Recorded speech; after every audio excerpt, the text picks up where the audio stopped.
Welcome to Westminster Watch, and I'm Nick de Bois. On this week's show, we've heard from all the parties what they will do if they become the new government. What we want to know is how they're going to fund it. Party leaders are trading giveaways, tax cuts, increased public spending, all things voters want. But can the country afford them? Public finances are in a perilous state, borrowing is more expensive, and the tax burden hasn't been this high since the Second World War. Whichever leader wakes up on July the 5th, the winner of the general election, with a mandate from the country to form the next government, the honeymoon will be short. That's because the tax burden is increasing while years of austerity have cut back public services. The outgoing government will leave a pretty thankless inheritance, one that will greatly restrict what any new leader can do.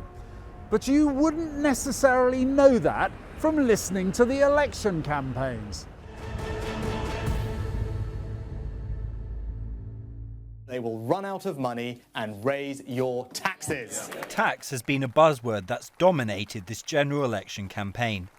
We will not raise VAT. That is a manifesto commitment. It's been the source of some serious squabbles, with party leaders quick to point fingers at who they think isn't being honest and whose policies will cost the country more. This election is about the future, and I'm clear that I'm going to keep cutting people's taxes. We will raise specific taxes, and we've been really clear what they are. The two major parties have signed up to fiscal rules that will prevent further borrowing above what they judge the country can afford. Despite their differences, the two main parties have both gone for relatively restrained spending. They're joined by the Lib Dems, who have also promised evolution over revolution. Then we have the Green Party and Reform UK, who are both committed to more eye-catching and eye-watering policies. Offsetting this is what the parties say they can raise. The Greens say that they will have to borrow more to spend, while Reform say they can get close to $200 billion from growing the economy and cutting public spending. Labour are also planning to fund their pledges through boosting growth. But the reality is that under any of the major three parties, Brits will be paying more tax than they currently are. This is largely due to income tax thresholds staying at the same level. Britain also has an ageing population, with fewer workers for every economically inactive person. And the UK's debt burden is at its highest level for generations, as is the interest the country has to pay on it. The two major parties have signed up to fiscal rules that will prevent further borrowing above what they judge the country can afford.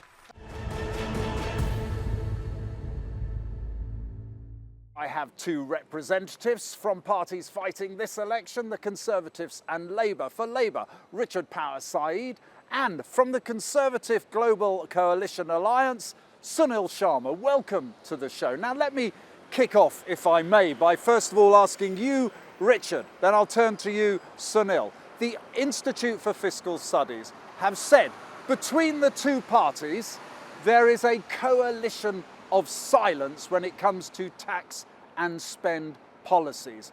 You're not being straight with the electorate when it comes to tax and spend. That's the accusation of Labour and the Conservatives. What do you say to that, Richard? I don't think that's fair. Clearly the Conservatives have landed this country in a terrible economic chaos. They're responsible for the highest tax burden since the Second World War, and Rishi Sunak has evidently failed to get us out of that hole. Labour's hoping to get us out of it. We're promising stability, and that's going to increase the growth, it's going to increase the tax intake. It'll deal with exactly the problem that you're describing there. But isn't that exactly the problem the electorate face? Lovely warm words, hard to disagree with the idea of growth. But only today we're seeing yet another example, day after day, of the Labour Party being challenged to say where they will put taxes up. And all we get back coming from the Labour leader is they're not in our plans, which is meaningless. That's not very credible, is it? I don't think that's meaningless at all. Labour's been really frank about a number of taxes that it is going to be putting up, and those are tax rises that actually the British public are really supportive of. So yes, we're going to end the tax loopholes for non-doms. We're going to end the tax exemptions for private schools and hedge fund managers. And yeah, we're going to increase the windfall tax on the energy giants who speculated and benefited from Putin's evil war on Ukraine. Those are things that the government is refusing to do. They're things that the British public fully support, and they're going to pay for some fantastic cash injection that's going to come into our public services if Labour wins the election this summer. So that means 6,500 new teachers in our schools, 40,000 extra hours of appointments in our NHS, and 16,000 police and PCSOs on our streets, keeping our communities safe. Richard, we'll come back to your wish list there and interrogate it a little more. But Sunil, having said that, the Conservative Party are basically trashing Labour, but not really saying what they're going to do.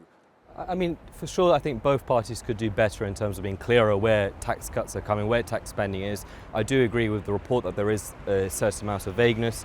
I think that one of the real good things that we've seen from Rishi Sunak's manifesto is the decreasing and abolishing long-term of national insurance, freeing it for self-employed people, which I think is a massive benefit. We've already seen them go from 12% to 8% with national insurance for everyone else, and they want to further decrease it to 6%. So I think they're good indicators to start. I personally would like to see more of that sort of rhetoric. Going back onto the point about Labour in terms of the tax exemptions that they're using and some of the tax stuff that's going on with private schools, for example, that is something that is absolutely terrible for state school children. It's terrible for children, full stop. You're talking about putting VAT on school fees, aren't you? And the knock-on effect in state schools. Let's take that point, Richard, because Keir Starmer himself in one of the debates said actually he didn't consider removing what he described as a tax break as a tax rise. Tell that to the parents of people who are trying to put their children into private education, that a 20% uplift in their bill because of VAT isn't a tax rise. That's disingenuous. I'm going to reply to that directly, but I first just want to pick Sunil up on this national insurance thing. Okay, we've had 2 cuts to national insurance and a bit of political advice. It's not benefited you electorally at all, so probably now this 46 billion... It may not billion benefited electorally, but it's the right thing to do. Self-employed people abolishing national insurance per week, we're looking around £400. That's not a made-up figure, that's a fact. It's a step in the right direction. The tax exemption on schools, where they're doing this 20% rise, is horrific on children at state schools. We have state schools that are already burdened, already the teachers are struggling, schools are already struggling with the increase in child to teacher ratio. It's only increased in the last 10 years, and it's going to continue to increase, especially with Labour not being clear on their immigration policy. So with that increase, then they increase the burden on less people being able to go to private school. You're going to see state schools in serious distress. You speak to teachers currently, whether it's state schools, private schools, they will tell you they are universally against this policy because they know the burden that it's going to have on them at their school level. The ultra high net worth individuals, the removal or the increase in 20% in the tax for private schools makes no difference. They will still be able to go to private schools. The hard working individuals who sacrifice, who try to get their children into that higher education, into the private schools, they're the ones that are going to they're the ones that are going to see this as a loss. And ultimately, schools in general will see it as a loss. Keir Starmer himself, his old headmaster, is not happy about the VAT policy. He benefited from a private education. Why is he not making it available for the rest of us? Private schools entrench inequality in a way which you can't justify in a capitalist society. We're supposed to have a country here that's got meritocracy. We're supposed to have a country that's got equality of opportunity. And we're giving tax breaks to private schools, the institutions that create so much of that inequality. Ending those tax breaks, which is very much supported by teachers, I would say, in contrast to what Sunil said there, very much supported by the country as well. Ending those tax breaks for schools that only 6% of people go to, the vast majority of them very well-off people. So that will pay for 6,500 new teachers plus breakfast clubs in our primary schools to drive up attendance. Wes Streeting himself, your shadow spokesman for health, he's been very clear at one of his interviews that he gave recently. He said, the manifesto is not the full extent of our ambitions. He's basically saying, we're going to do more and we're going to have to tax more unless you get this magical growth. How are the Labour Party going to defy the last 20 years of anemic growth in this country and suddenly produce enough growth to pay for all their ambitions, including that wish list you've just told us about? Well, the policies that I've just told you about are fully costed on the basis of the tax rises, specific tax rises which are very popular that I've just told you about. 1 million new appointments every year for healthcare. I don't think they've been costed. And 40,000 a week, it absolutely has been costed. It's all in the manifesto Where are you document. going to get the staff to run those clinics, to run those diagnostics? And what are you going to say to the already overworked NHS staff who have been at breaking points since COVID? We want you to do overtime. They're not keen on it either.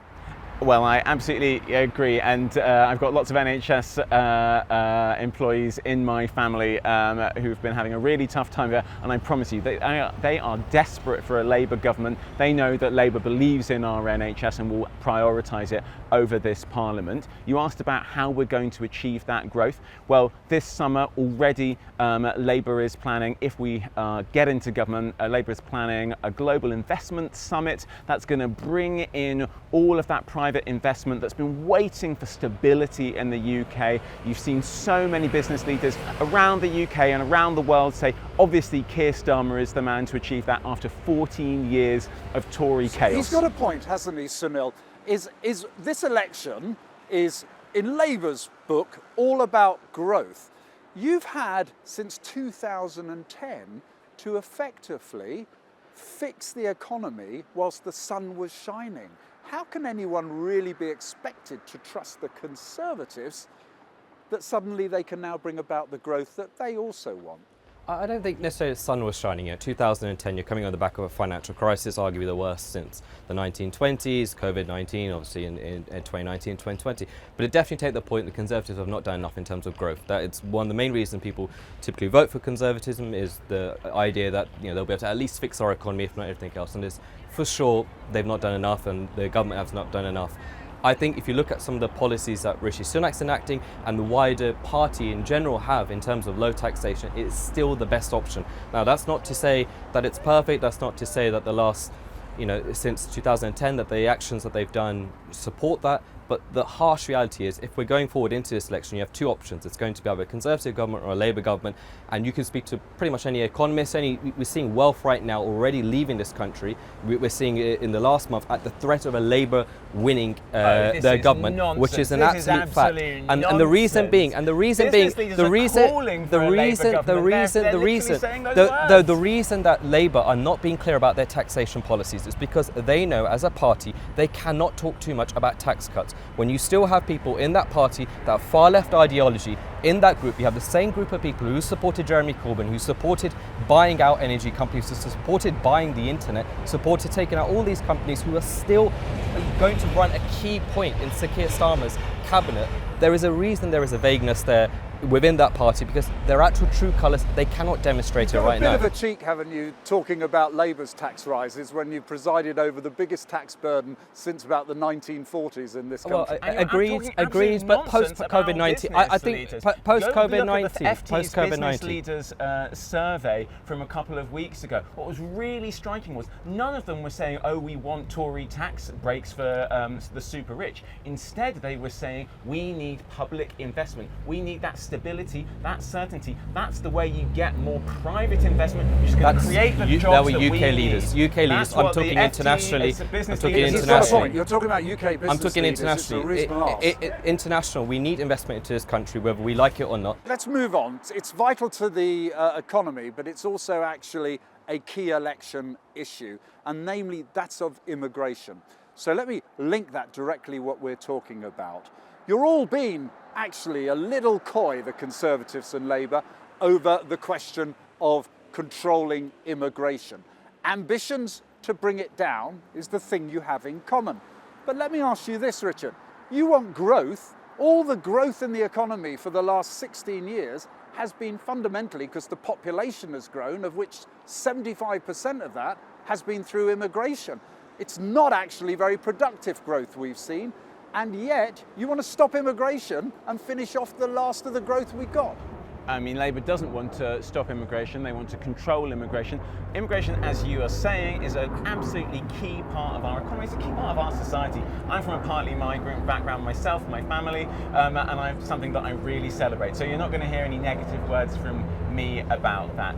Are there concerns about immigration? Do we need to have smart immigration? Sure, but that's a different thing. Yeah, but your smart immigration says we can reduce immigration and yet still feed the labour market because we will upskill all those people in Britain so they can do the jobs. I don't see how that's going to happen in the next 6 months, and you need growth quickly if you're going to fulfil Labour's agenda. Labour's plan for growth is very much a long-term thing. That's why we've got Mark Carney on our task force. It's not that long-term, is it? Because you know that actually the limited spending pledges that Labour have made will mean, as the IFS has said, you're either going to have to raise taxes or cut spending to fulfil the ambitions of Labour. Your answer to that is, no, we won't, we'll get growth. You've just told me growth's a long-term plan. How long are the electorate going to wait for you to deliver that growth?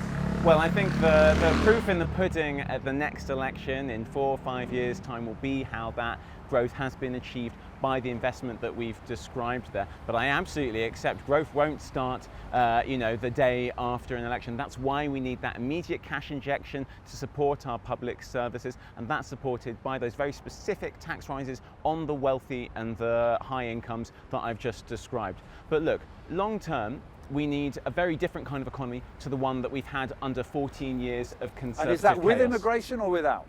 It's always going to involve some immigration, 100%. The truth of the matter is, the immigration debate has got folded into Rishi Sunak's pledge to stop the boats. That's a completely different thing. That's illegal immigration in this country. And whether anyone's successful in stopping of that, we can debate. However, legal immigration also at record highs.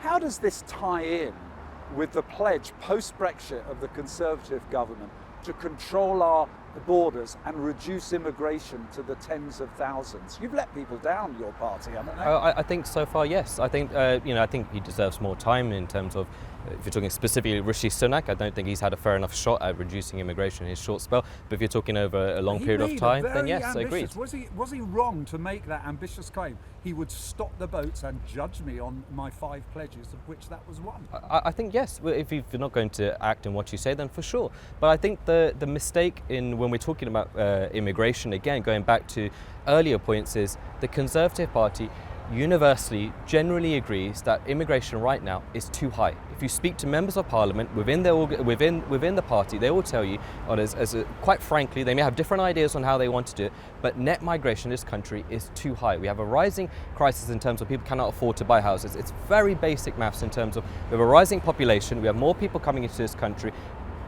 That's going to equal less people having the opportunity to buy a house. That's going to increase the NHS waiting lists. We need to control immigration. You cannot say the same. You cannot say the same. You cannot say the same thing. I said almost. I realised I was exaggerating. But the point is that when you go get our fantastic NHS care from our fantastic NHS staff, they're very likely to be from a migrant background, and we should be celebrating that, and we should be thanking those people. We shouldn't be doing them down. And when Sunil says that, there's this kind of general aspiration in the Conservative Party, but disagreement about how it's going to be achieved. Yeah, that's because no one in the Conservative Party has a real plan for doing this. Let's talk specifically about small boats. The Rwanda plan is a gimmick. It was never supposed to achieve a policy outcome. It's entirely supposed to create headlines, it's supposed to create the political impression that Rishi Sunak is willing to be nasty and cruel to people who are incredibly vulnerable and who actually deserve our respect and our support. All right, but Keir Starmer's answer is he'll tackle the gangs. He tells us proudly, as Director of Public Prosecution, he knows how to do that. Answer this though. If we're meant to have faith in that pledge, he can stop the people trafficking gangs, how come that we still have proliferation, even during his time as DPP, of gangs on our streets, causing mayhem on our streets, gangs and drug-ridden gangs? They haven't been stopped. Why should we believe he can stop people gangs. The notion that gangs on our streets is something that the DPP has control over is absolute nonsense. Isn't he? And he certainly did. I mean, I would be actually quite critical of how aggressively the DPP prosecuted, say, young people after the London riots. I don't think there was enough understanding. Gangs, is it? I think it definitely was to do with gangs. But but even if you're you saying his experience of prosecuting 15 and 16-year-olds and above who were rioting during the streets, taking bottles of water, is the basis for stopping people trafficking in the country. I'm saying that you stop people trafficking by going after the gangs and by no longer defunding our border security staff, which is what the Conservative Party has done at many points over the last 14 years. I mean, how on earth do you think you're going to process those asylum applications and decide who gets to stay and who must leave if you're defunding the border security teams? Those people do really difficult, really stressful jobs. And of course, they're all leaving those jobs because they're not being paid properly. We need those staff. We've got to fund that service. That's the way to get rid of the asylum backlog. And then you're no longer going to have asylum applications living in B&Bs over the south coast and creating a lot of understandable resentment. Immigration, of course, that is where you have lost, if polls are to be believed, up to, thousands, up to 19% of Conservative voters, mainly from red wall seats and elsewhere. They're going to reform. This is your Achilles heel, isn't it? Definitely. And I think talking of border security and border staff, the bigger issue is you want them to not come here in the first place. You need to de-incentivize people to come here. And that is where rhetoric is very, very important. So it may sound evil and cruel what Rishi Sunak says, but what's more evil and cruel is those people coming into this country, taking up hotels, taking up B&B spaces, taking up allocations of this thing, creating gang culture in this country. That is also evil and cruel. This is scaremongering. What we need to do, is be firm and strong. Silly because we get such a small proportion of the global number of asylum applicants. You're scaremongering. I'll give you the exact. I'll give you an example of how important rhetoric is when it comes to illegal immigration. So if you look at from the Biden to Trump administration, under the first month of Joe Biden, illegal immigration went up by more than 500%. Why? Because of softer rhetoric. It is vital to be tougher. You're actually supporting rhetoric. Donald Trump, mate, the guy who tries to steal elections. You're about to lose an election, and now you're supporting the loser who tries to steal elections. Well done, you, mate. You can always take things from people that you don't necessarily like or love. It's just being basic human knowledge.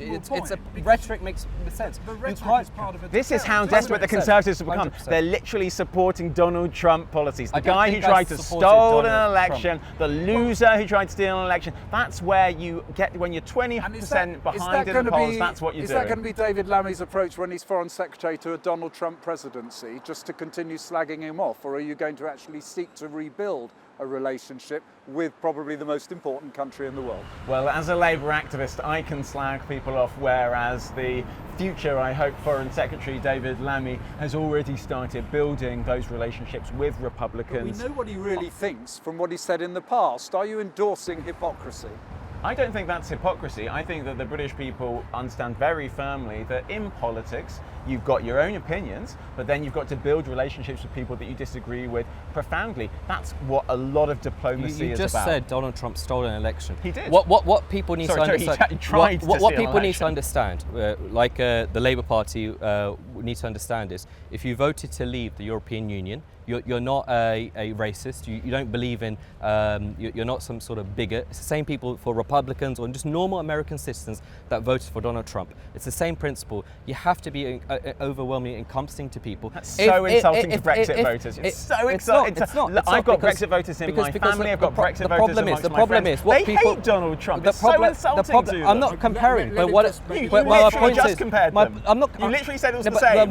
I'm not saying. Did I say they're the same thing? What I said is that you should respect people who have different opinions to you. You should respect the American voters that voted for Trump, that voted for Biden. I respect just the like voters. You should I just vote, don't respect just Donald like Trump. You should He's a respect loser who tried to Brexit. steal democracy. Just like you should respect Brexit, like you should respect people who voted Remain. The problem is with people like David Lammy and people of the shadow cabinet administration, they don't have that respect. They believe that they have the answer. They don't have this. They don't actually fully believe in a proper democracy, which is understanding people have different opinions to them. Hence why we still have entrenched in the Labour Party Corbynistas. That's why they're still existing there. Sunil, Richard, I got one final one-word question. It's been fantastic having you on the show. It's been a fantastic debate, but I've got to ask you this in a nutshell. How big will the Labour majority be? As small as it possibly can be. I mean, it's impossible to tell. I don't think polling is completely accurate in terms of Labour. I think the big thing for the Conservative Party is they need to get Conservative voters out. The Conservative voters are currently either not voting or voting That's reform. a very long one-word answer. No one is switching to Labour. They need to go out and they need to do better to Richard, get the Conservative voters. how big is the Labour majority going to be? Smaller than the big polls suggest. If we get 120 majority, I would be incredibly happy. Thank you very much to you both, Richard Power Saeed, joining me from speaking for the left and Labour in this debate. Sunil Sharma, thank you very much indeed also for joining us here on Westminster Watch today. And thanks to all my guests for joining us here today on Westminster Watch. And don't forget, for more lively debates, subscribe to our YouTube TRT World channel. But in the meantime, from all of us here on Westminster Watch, thanks for joining us and goodbye.